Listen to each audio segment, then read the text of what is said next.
अब लग रहा है कि त्योहार पर अब बीतने के समय आ गए। आज अष्टमी है, कल नवमी हो जाएगा, फिर दशमी भी हो जाएगा और फिर चुनाव का पर्व यहाँ पर शुरू हो जाएगा। चुनाव का पर्व जहाँ चौथे चरण में होना है वहाँ भी शुरू हो चुका है। आप लोग देखे होंगे कि सिंहभूम का इलाका जो हमको लगता है सिंहभूम हो चाहे लोहरदगा हो, पलामू हो, चतरा हो, इन इलाकों में जो मूलवासी हैं, जो आदिवासी हैं, उन्होंने अपना मन बना लिया कि पिछले 10 साल के कुशासन और उनके अरमानों के साथ खेलने का जो खूंटी में भी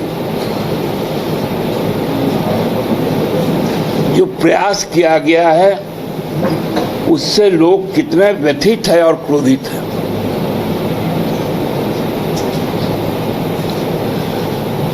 जो भारतीय जनता पार्टी के जनप्रतिनिधि रहे 10 सालों तक,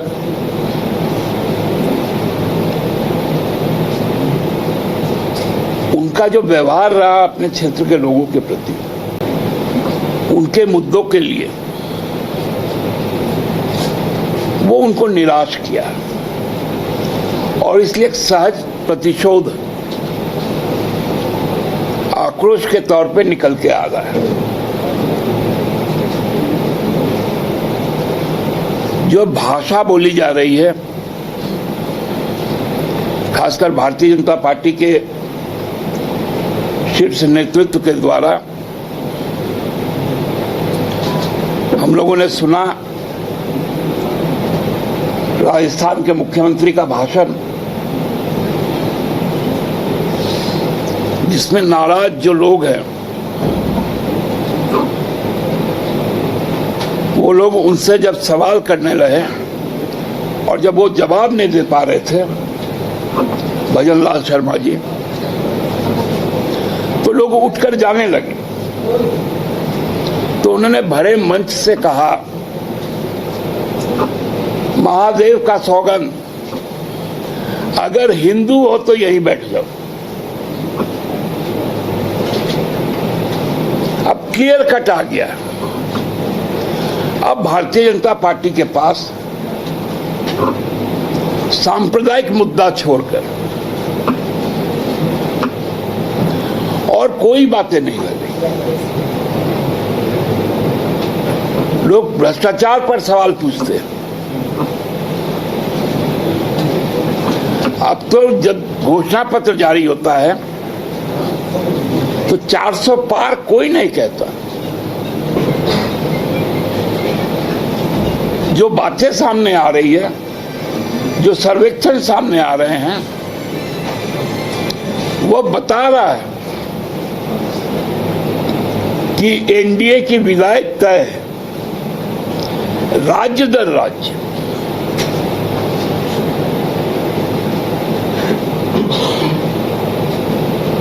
और उसी की बौखलाहट कि लोगों की भाषाएं क्या होती जा रही है।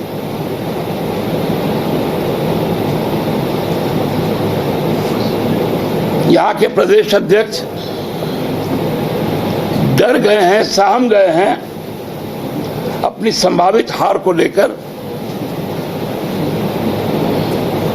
अब न्याय उलगुलान के प्रति उनके शब्द क्या है।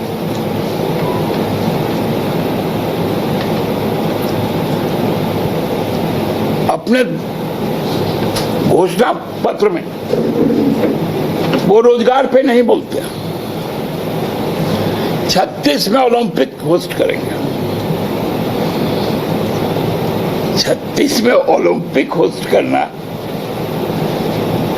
क्या इस देश के राजनीति का कोई मुद्दा है?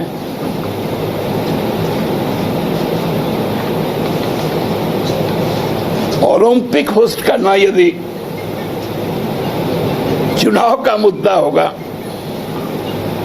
तो महंगाई पर कौन बोलेगा?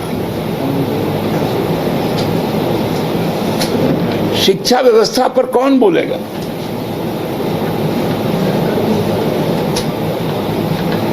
रोजगार पर कौन बोलेगा? महिलाओं की भागीदारी पर कौन बोलेगा?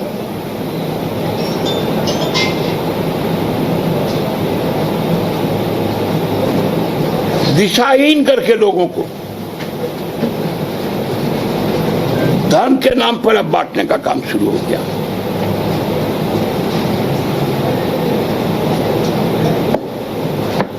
हम लोग बात कर रहे हैं मुद्दों की,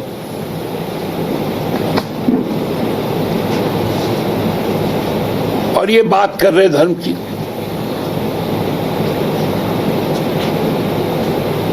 धर्म तो हमारा आस्था है और धर्म पे ही बात करना है। तो आदिवासी धर्मकोड सरना धर्मकोड क्यों नहीं है, ये सवाल उठता है।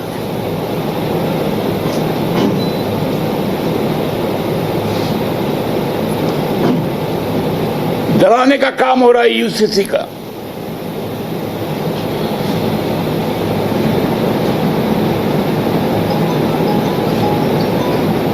किसको धमकी दे रहे हैं आप?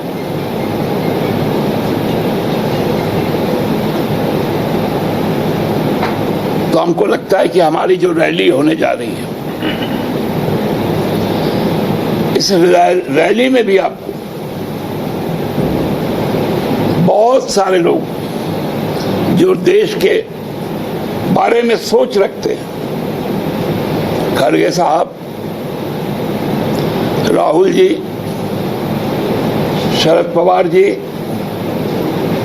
लालू जी, अखिलेश जी, तेजस्वी जी, प्रियंका चतुर्वेदी जी,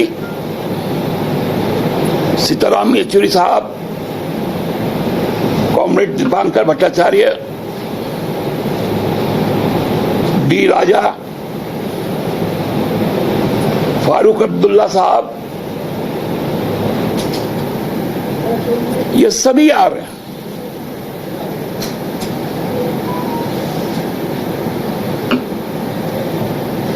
सब जानते हैं कि क्या अन्याय यहां पर हुआ है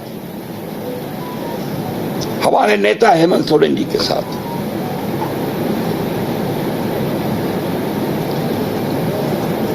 लगातार ईडी का जो यहां दमनकारी कार्य हो रहा है, वो बताता क्या है कि आप चुनाव हार रहे हैं। और कहावत है ना,